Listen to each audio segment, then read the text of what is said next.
Hello, my friends on YouTube. Today is Sunday, the 15th of December 2024.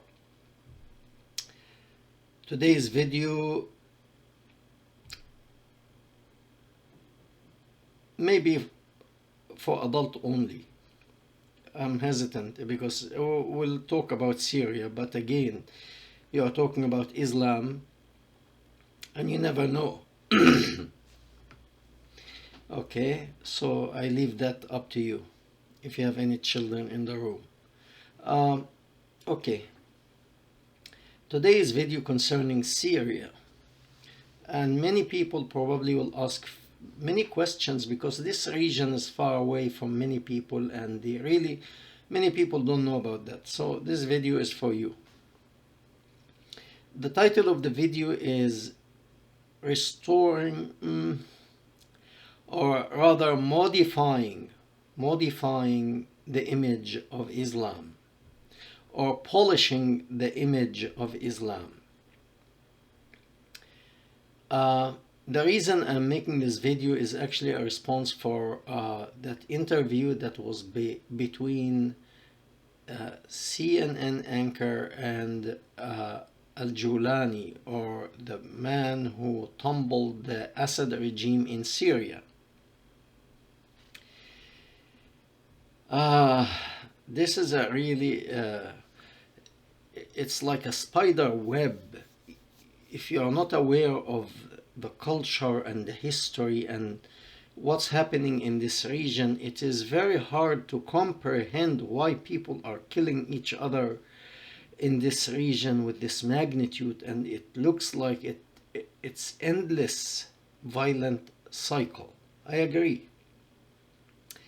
Okay, this goes back all the way to 1400 years ago.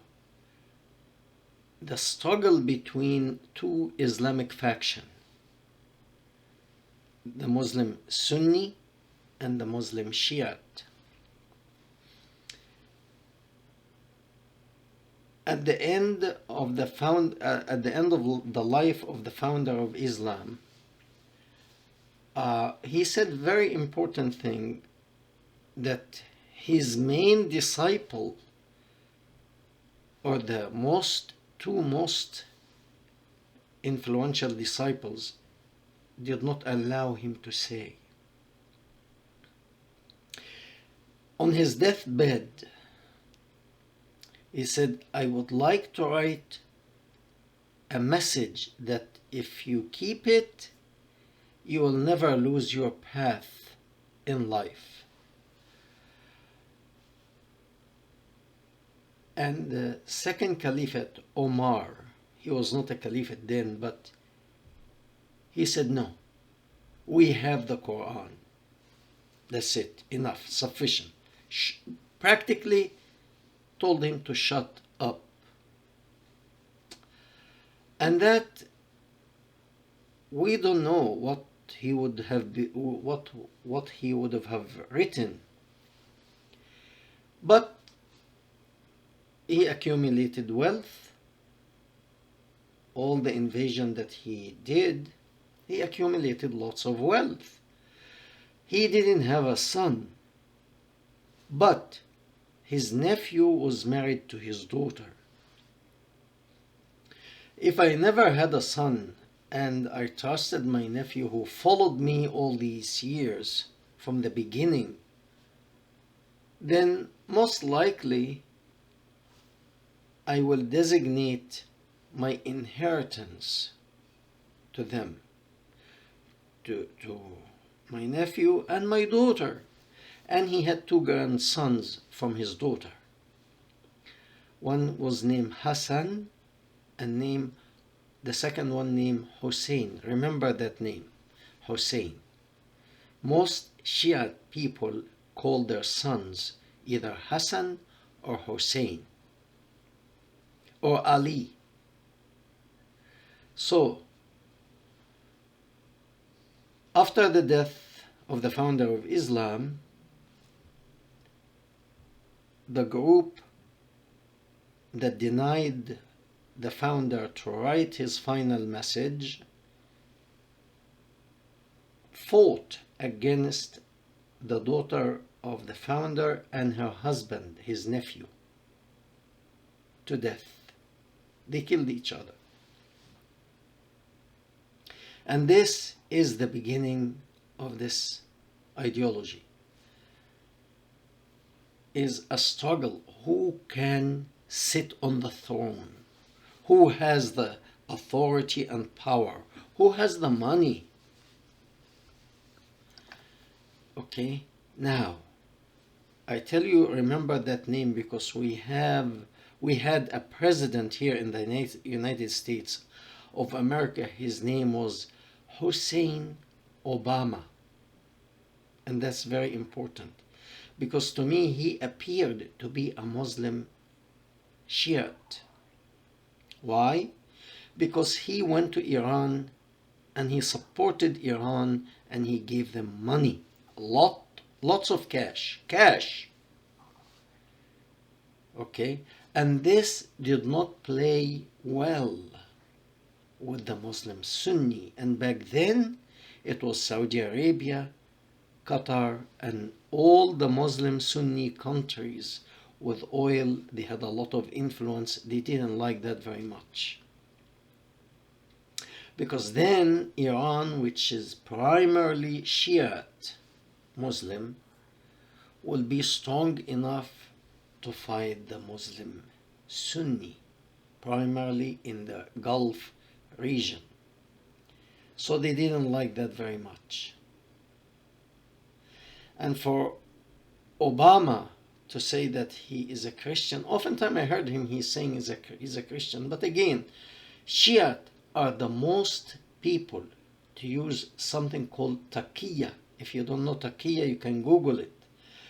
Taqiyya is to divert the attention of people by saying something to direct their attention on one way, however you mean it in a different way. That's called taqiyya. Is lying, but not direct lie. Okay? So Muslim in general are allowed to do that. However, this is a main practice in Islamic Shiite. Okay? Barack Hussein Obama, I believe his Islamic sect belongs to the Shiite, which is lying is like a second nature to them. So what is going on? We had CNN interviewing Al-Gulani or Al-Julani. Who is this man, Al-Gulani? First, for many people, they don't know the name. The name is derived from the word Golan, Golan Height, the Julan Height or the Golan Heights.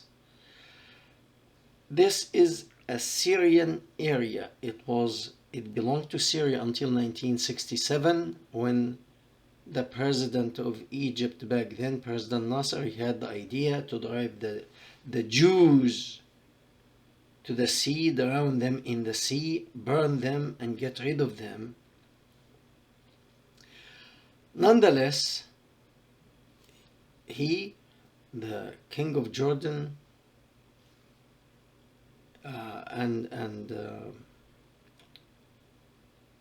Syria, okay, Syria, Jordan, and Egypt decided they wanted to destroy Israel totally. The ironic thing is 1967. Actually, they tried before in 1948, 1956, and 1967. And each time Israel managed to push back. But in 1967, they pushed back with huge force, that they controlled the Sinai Desert from Egypt. They took the whole Sinai Desert from Egypt. It's a huge peninsula rich in minerals and so on and so forth. they managed to take the Golan Heights and from Syria and West Bank from Jordan. Egypt and Jordan end that by discussing peace treaty, and they took the land back. Nonetheless, Syria did not want to do anything. They didn't want to have anything to do with that treaty. They still have their arch enemy is Israel, and when we are strong enough, we are going to destroy them. Good, let me see that.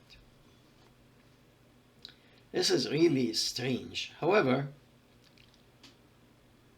this young man, Al-Golani, his parents are from this region, from this Golan Height that is now controlled by Israel.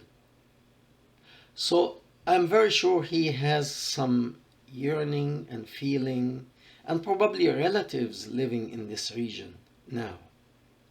This region now is controlled by Israel, the Golan Height. And believe it or not, I met with people from this area. And if you tell them Syria is going to negotiate to take the Golan Height back and it will be under Syrian rules, they will say no, thank you very much, and they will leave. They probably sell their property and go and live in Israel because they have very good life there. Okay, they know what's going on in Syria. So who wants that? No one. The Syrians tried to get rid of that dictator, starting by his father, the father of Bashar al-Assad, Hafiz al-Assad, who took over 1971 until 2024. His son, he inherited the presidency to his son. It's a kingdom. The king, the father gave the king, the son, the kingdom. And they call it the country of Al-Assad family, the Bashar al-Assad. It belongs to them. It's their inheritance. So this young man was born 1982, and he studied, he was born actually in Saudi Arabia, but later on he went back to Syria. He stayed in Damascus, and he studied journalism. He didn't graduate, but he studied journalism in Damascus. After that, he became a member of Al-Qaeda. And then he became part of ISIS, and then he became an organization to liberate Syria, the Syrian Liberation Army or something to that effect. Anyway, that's his story as a person. And he was a hardcore Islamic terrorist, and he has $10 million on his head because he is on the terrorist list. He's a terrorist. Okay? And now he changed his image from that gruff-looking Islamic guy to, they kind of like trim his beard a little bit, and they made him look like an average person like you and me. Now, that reminds me of when Rudy Giuliani, the mayor of New York City, was a mayor. There was a party. I can't really remember what was the event exactly, if it was music or what exactly, I'm not sure.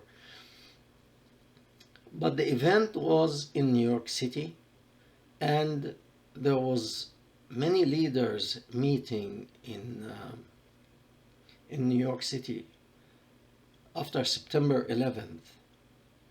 And one of these people was the Palestinian leader Yasser Arafat. At this time, Yasser Arafat changed his tone from violence and calling for intifada and violence against Jews people using suicide bombing in buses, in trains, in markets, and so on and so forth, to trying to negotiate. So Arafat did not really change his thought, but strategically he changed. He found out that violence will not take him anywhere. It didn't take him anywhere. So he kind of like thought, okay, let's play their game. Politics probably will bring us closer to the ideal. And when we are strong enough, we can use force. But now we don't have the upper hand. We cannot fight with force. So let's fight with politics. That I can see. And I'm not a politician, I'm not a historian. I can see that this young man, Al-Julani, he got rid of the regime of Bashar al-Assad, or al-Assad family. And I'm happy for the Syrian that they can celebrate. However, you're removing cancer and putting another cancer in its place. Okay? Bashar al-Assad, the former president, and his father, anyone who stood against them or said anything against them, they were dictators. They were either killed or they were sent to the dungeon. So you remove that tyrant, Bashar al-Assad, but whom are you bringing? CNN kind of like talking to this man as he is an angel, because he trimmed his beard a little bit. This man, he has $10 million on his head. Anyone gives information to lead to his arrest, dead or alive, can get $10 million. I wish I know where he is. I mean, CNN met with him, but anyway, I'm going to put his meeting with CNN in the description box if you never seen it. He's acting like, now I am a politician. I changed my view. I am a different man. Trust me. Yeah, and I remember I was saying about Giuliani in that party in New York City. He invited all the leaders that they were in New York City to come to attend. I think it was musical. Anyway, everybody came. Yasser Arafat, the Palestinian leader of the Liberation Army of Palestine, came with his delegation, wanted to attend. And Mayor Giuliani back then was told that Arafat came, but they don't have tickets. He said, I know. I didn't send them tickets. I don't want them to attend. Tell them to leave. And that was a big fuss, because Arafat back then, he represented a country. It's not really a country, but he was attending as a statesman. So he told him to leave. And the media went mad on Giuliani. He said, no, I can't allow a person, his hand is stained with blood. Not because he changed his view. He didn't change his view. He is playing Mr. Nice Guy. He didn't change. His idea, still, we have to get rid of Israel and the Israelis and the Jews. This is a duty of the Muslim person when you study Quran in the last days and Hadith. In the last days, even the stones, the boulders will scream, Muslim, servant of Allah, come, behind me is a Jewish man, come and kill him. So even the duty of the rocks is to inform about the Jews so that they can be killed by the holy men of Allah. So I know this, and I knew that Yasser Arafat is doing taqiyya,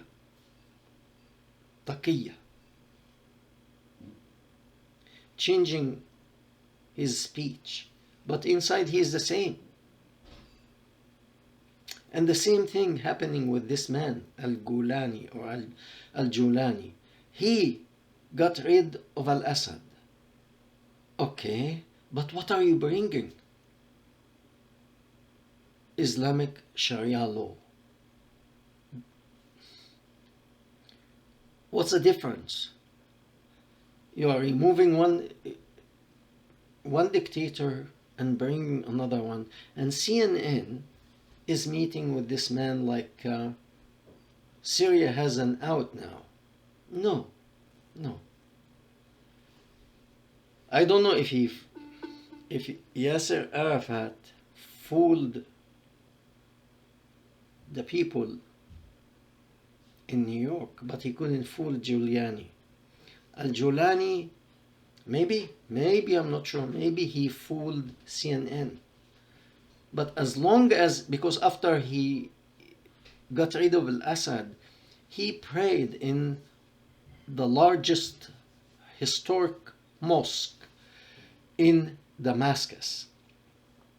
That means he believed in the Islamic way of doing things. For me, if he had denounced that, if he said Islam is not the way, I thought as a young person Islam is the answer. It's not. But if you want follow Islam, follow it, but in your mosque. But as a man of a country, I have to accept all people. You won't be Muslim, Christian, Buddhist, because there is a huge number of people in Christian people in Syria. Many of them left because of the persecution, but you can't be playing both ways. I'm Muslim, but I'm moderate. You could fool CNN, but this is a trick. Did he change? I let you answer that. Thank you very much, and we hope to hear from you. Please subscribe, share, and comment.